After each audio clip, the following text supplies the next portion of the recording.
Quelle est la pire chose qui puisse t'arriver si tu réussissais? Oui, les gens sont feignants, de manière globale.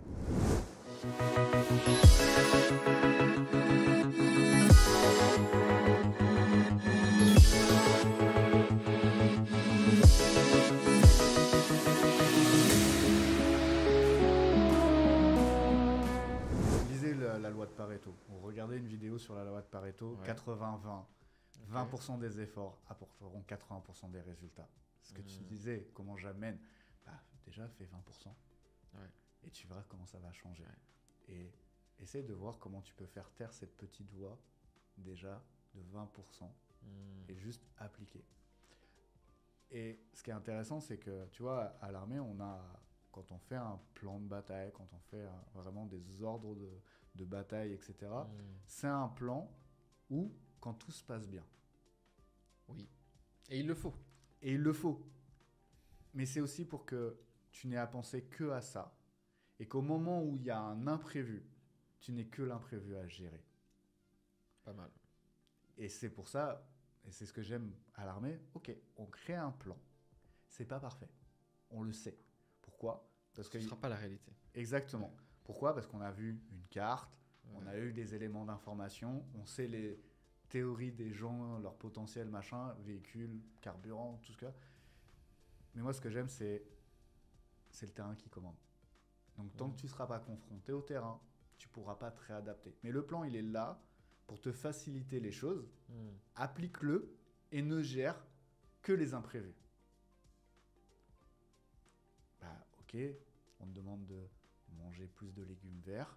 Ah, il n'y a que des haricots, il n'y a pas de brocoli. Tu as juste à gérer, peut-être à changer de boutique, tu vois, c'est pas grave. Mais mange du vert, ça reste simple. Ouais. Je caricature pour que les gens comprennent, mais c'est vraiment ça. Et si tu as été chercher un coach, si tu as été chercher un consultant, peu importe, c'est que tu avais un problème à la base. Oh oui. Et que tu voulais une solution. Si aujourd'hui tu commences à dire « Ah mais ça va pas, ça j'ai déjà essayé... » Alors j'adore ceux qui disent « Mais je fais le programme, mais je fais pas la nutrition. » Ou alors chez nous, bon, pour les gens qui nous connaissent depuis longtemps, notre 80-20 à nous, c'est vraiment dire aux gens « Tu comptes tes macros. » Donc tu sais combien de calories tu manges, combien de protéines. Et il y a des gens qui disent « Ouais, je fais le programme là, mais je fais juste attention à la nourriture, mais j'ai pas compté. » Et là, je pète un plomb.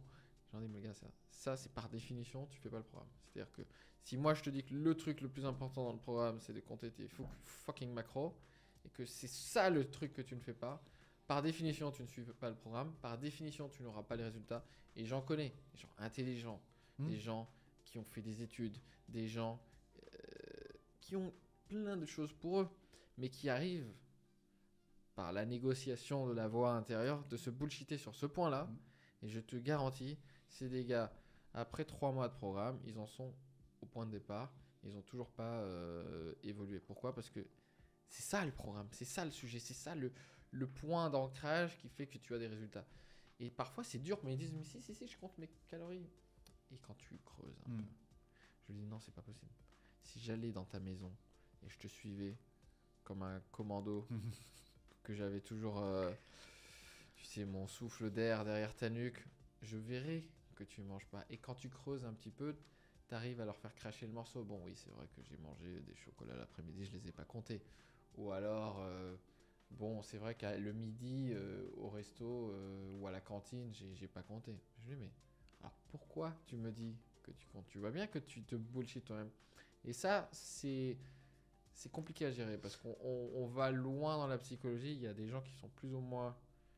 qui ont plus ou moins cette capacité à se bullshiter eux-mêmes. Ouais. Et ça, c'est un point important que tu évoques et on le voit beaucoup en développement personnel et notamment en programmation neurolinguistique. On parle de bénéfices secondaires. En fait, je reprends l'exemple du fumeur que je disais tout à l'heure. Si tu ne sais pas pourquoi tu fumes, tu ne pourras jamais arrêter. D'accord. En fait, c'est qu'il y a un bénéfice secondaire à ne pas compter les calories. Simplicité, frustration. Mais pour pouvoir essayer de trouver qu'est-ce qui fait que ça te freine ou que tu ne le fais pas, c'est qu'il y a une raison plus forte que le pourquoi tu as décidé de démarrer ce programme. Donc en gros, tu encourages les gens à essayer de trouver c'est quoi ton bénéfice secondaire. Les gens ont parfois du mal quand c'est un bénéfice secondaire. Mais non, mais je veux perdre du poids, je vois pas. Alors, moi, Ouais. j'ai une phrase que Ouais. ma formatrice en PNL m'a dit et que j'utilise en coaching, c'est quelle est la pire chose qui puisse t'arriver si tu réussissais à compter tes macros, si tu commençais à bien manger. Quelle est la pire chose? Pourquoi? Parce que c'est un paradoxe en fait dans la question. La pire chose si je réussis quelque chose. Bah, rien. Non, creuse vraiment. Creuse vraiment. Ah bah si j'arrête de fumer, je vais avoir moins d'interactions sociales. Ah, et donc il y a une association qui est faite. Voilà. Ouais, ça. Ah mais là si je mange pas mon chocolat, j'aurai pas de plaisir dans ma journée. C'est mon seul plaisir, C'est manger. ça, mon seul. Ou alors, non, mais si je compte, c'est que je deviens trop maniaque. C'est pas. On va me juger. Donc en fait, je me protège du jugement des autres en ne comptant pas mes calories. Donc si je passe à faire ce qu'on m'a demandé, ah mais je vais être un robot. Exactement. Et c'est un paradoxe qui est assez difficile à gérer pour moi et pour mon coaching, pour mes clients, parce qu'en fait, la seule façon de perdre du poids, je le répéterai jamais assez, c'est de manger moins de calories que le corps brûle tous les jours. Ça n'existe pas une autre façon, et si on vous dit que ça existe, on vous ment, par définition. Ouais, ou c'est l'ablation d'un membre. Ou... Voilà, c'est la science qui le dit, c'est pas moi. Et après avoir coaché plus de 11 000 personnes au moment où on enregistre ce podcast, je pense avoir une assez bonne idée des résultats chez nos clients. Et moi, je suis toujours fasciné de voir. J'ai une personne que je connais et que j'apprécie, une personne américaine, donc elle n'écoutera jamais ce podcast, qui est vraiment obèse. Et qui avait écrit une fois sur son mur Facebook je veux une solution pour perdre du poids, mais j'en ai marre qu'on me parle de calories. Je sais que c'est pas ça. Je veux une autre solution, une vraie solution. Et je trouve ça intéressant que la personne, le vrai truc, le seul vrai truc qui marcherait pour elle, elle est en déni de ça. Et là, on revient à ce que tu disais. Ouais. Il a le même problème que mon chef d'entreprise qui voulait atteindre 100 millions. Il veut perdre du poids. C'est pas son vrai objectif. Son objectif, c'est peut-être tout simplement de se sentir beau, de se sentir accepté. Ça peut être beaucoup plus loin dans le traumatisme psychologique. Et en fait, le fait d'utiliser le calcul des calories, ce n'est qu'un outil en fait pour ça. Lui, c'en est devenu une obsession. Ouais. Et en fait, son obsession fait qu'il n'obtiendra jamais son résultat parce que c'est pas le bon focus. Et c'est là où en fait c'est intéressant d'avoir du coaching et d'aller chercher les bonnes personnes, que ce soit sur le plan sportif, physique, alimentaire, que ce soit sur le plan financier, que ce soit sur le plan business, peu importe. Si les meilleurs des meilleurs, que ce soit des présidents, que ce soit des chefs d'entreprise, que ce soit des athlètes, ont un coach, c'est pas pour rien. Ouais. C'est pour aller atteindre des résultats que tu n'as pas réussi à atteindre tout seul. C'est vrai que les grands athlètes, on pense à Jordan par exemple, Michael Jordan, on dit d'eux qu'ils étaient extrêmement coachables. Ils étaient vraiment à l'écoute de leur coach, même au sommet de leur carrière. Et pourtant, ils ont énormément d'ego. Ils avaient des caractères de merde.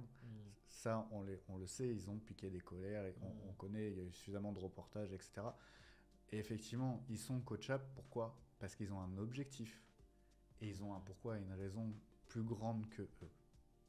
Cristiano Ronaldo, il n'est pas là où il est aujourd'hui. Il n'a pas eu la carrière où il est aujourd'hui sans avoir accepté certains sacrifices, certains coachings, certaines écoutes, et tout n'est pas fluide. Toute sa carrière, c'est pas linéaire, il y a eu des erreurs, il n'a pas gagné toutes les Coupes du Monde, etc. Et pour revenir à Jordan, moi ce que j'aime dans le basket, si on regarde le nombre de paniers à 3 points réalisés et le taux de réussite, il est ridicule. Et pourtant, ça ne l'a pas empêché d'être l'un des plus grands joueurs de sa génération et de l'histoire encore du basket, même si aujourd'hui il y a d'autres joueurs comme LeBron, etc. Ouais, ça reste des monstres dans leur domaine. J'ai un grand respect pour les athlètes de haut niveau, quels qu'ils soient. C'est Usain Bolt qui le disait, mais je me suis entraîné, je ne sais plus combien, 4 ou 5 ans, pour pouvoir atteindre les records qu'il a fait. Qui est prêt à s'entraîner 5 ans pour courir en dessous des 10 ou des 9 secondes? C'est quoi quelques secondes dans une vie? Non, il y a consacré toute sa vie. Et on voit, et les gens ne voient pas ce, on voit souvent le sommet de la réussite ou le sommet de l'iceberg et on voit pas tout le travail en amont. Et que oui, les gens sont feignants de manière globale.